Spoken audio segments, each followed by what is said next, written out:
Middle class life అంటే serious చెప్తున్నా, చాలా కష్టం అనమాట. ఒకప్పట్లో నేను ఎలా ఉన్నాను తెలుసు ఫ్రెండ్స్, నా దగ్గర ఏం లేవు. కానీ ఇప్పుడు నాకు సొంతంగా 2 బైక్స్ ఉన్నాయి. నాకు సొంతంగా ఇప్పుడు ఇది ఇల్లు సొంతంగా నేనే కడుతున్నా. నా సొంత డబ్బుల్లో KTM 390 కొత్త బైక్ అయితే తీసిన. నేను ఒకప్పట్లో ఎలాగా ఉండేవాడిని. ఇప్పుడు యాక్చువల్గా అన్నీ సంపాదించుకొని, అంటే అన్నీ నేను 2 ఇయర్స్ నుంచే నేను కాలేజ్ నిలిపేసి వర్క్ అయితే వెళ్తున్నా 2 ఇయర్స్ నుంచి. అప్పటి నుంచి నేను చాలా వరకు పనికి వెళ్తూనే ఒక యూట్యూబ్ ఛానల్ అయితే రన్ చేసుకుంటూ వచ్చాను.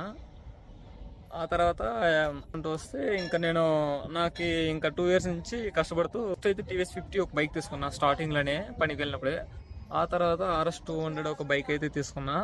నాకు చాలా బైక్స్ అంటే చాలా ఇష్టము. ఇప్పుడు కూడా రీసెంట్గా KTM 390 బైక్ తీసిన. ఇంకా అదే మీకు ఒకప్పట్లో ఎలాగో ఉంటాం సార్, అలాగే ఉండము. అందరు లైఫ్లో ఏదో రోజు ఏదో ఒక సెకండ్ మారుతూనే ఉంటాం అందరూ. అందుకని మీరు కొద్దిగా ఓపిక పట్టుకుంటే చాలండి.